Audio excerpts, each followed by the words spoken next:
Hello class. Alright, so this is the elasticity puzzle problem. It was Roman numeral 4 on practice test 1. And actually I was kind of impressed how many of you are attempting this and have pretty good answers so far. This is really hard, and if this was on the test, it would only be worth a few points. It's not really a major question. It's really just a puzzle in economics. It gets at whether you truly understand the mechanics of how elasticity is measured. So anyway, as it says, some of these are easy and some are hard. So let's take care of the easy ones.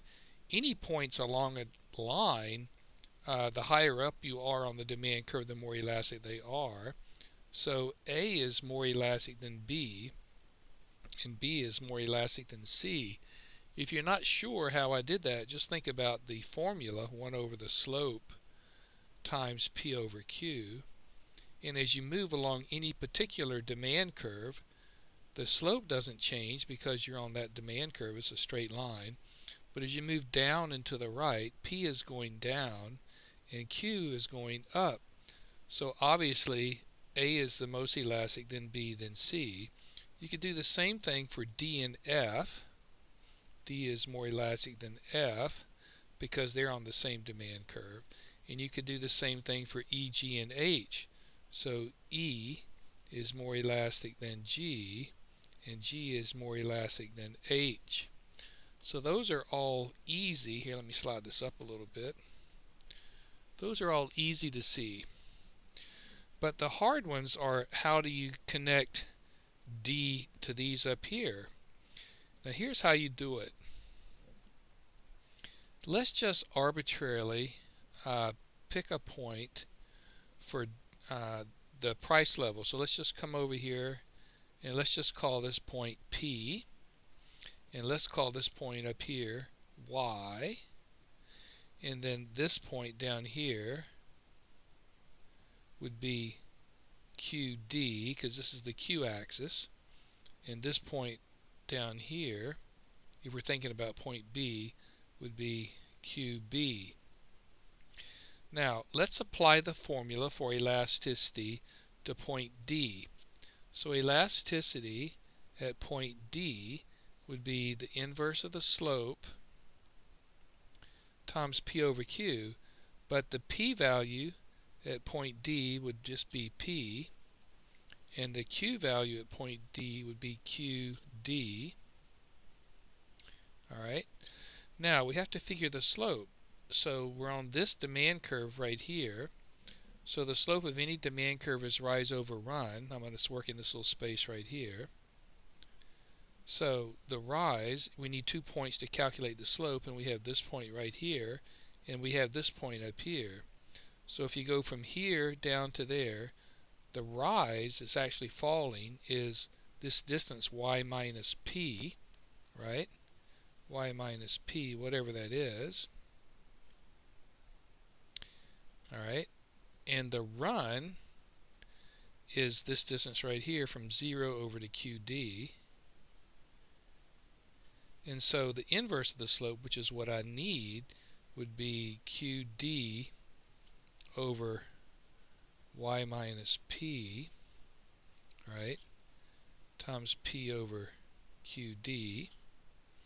Now notice that the elasticity at point D, these two QD's cancel out, so I'm left with the elasticity at point D is simply the value P divided by the value y minus P. Now let's do the same thing for point B. So for point B, it would be the inverse of the slope times P over Q, but at point B, the P value is just P, but now the Q value at point B is QB, and the slope we would find the same way as before. The slope is rise over run, so we have this point right here and we have this point up here. So if you went from here down to there, the rise is y minus p, and now the run is all the way from 0 out to QB. So that's the slope.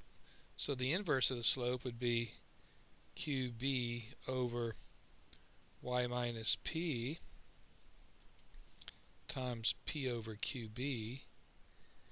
Now notice in this case the QB's cancel out and you're left with P over y minus P. Notice that that's the same. See if I have a different color. This thing right here and this thing up here are exactly the same. So the elasticity at point D and the elasticity at point B are equal. So D and B are equal. Okay? And it will turn out that any two demand curves that have a common y-intercept, any horizontal points are equal. You can prove it like this. I know you don't need me to do all that, but if it works in one place, it'll work any place. So D is equal to B. Let's see if there's any others. F and C would be the same for the same reason, right? These are 2 points horizontally across from each other, and they have the same point up here. So F and C are equal. All right. Now, I won't do it, but you can, if you want, do the same thing for like this point and this point right here, G and F. You do it the same way. You just arbitrarily pick a value for this. So this would be PG, if you want to just call it that. And this would be PF, right? And this, you could just call this Q if you wanted to, because it's the same in both cases. It doesn't matter. Just call it something and just keep track of it. When you work it out, it'll turn out that any 2 points that are vertically on top of each other, where they share a common x-intercept over here, it will turn out that they are be equal. For the same reason, you can work it out just like we worked it out before, and you will find that G and F are equal. Are there any others like that? Oh yeah. Let's see. G and F and E and D would be equal. E and D would be equal because they are right on top of each other and they share this common point over here. So then if you work all this out, it would be A is the most elastic, then B is equal to D and is equal to E. Those are all the same, right? Then next would be C, and C is equal to F, and F is equal to G, and then that leaves H at the end. So that's how you rank them. Then the other thing you're told that F is the midpoint. So if F is the midpoint, it's unitary elastic here.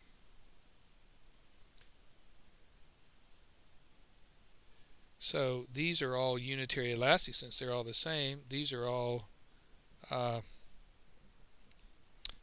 more elastic over here, right? So these are all elastic. So A, B, D, and E are all elastic. C, F, G are unitary elastic, and H is inelastic. And that's how you do it. Oh, I see I fell off the page a little bit. Let me pull up so you can see. And that's how you do it. I know it's crazy and it's not really that important. I think if I put this on the test, I'll just put it as a bonus because, come on, who in the business world really needs to know this? But it is a good exercise in how elasticity is calculated. And for those of you who are so nerdy about elasticity, you're kind of like me, and you find this puzzle interesting, you might be excited to know that I've got at least 20 of these, and some are really quite hard, and others are a little easier than this one. All right, hope you found that interesting. Bye-bye.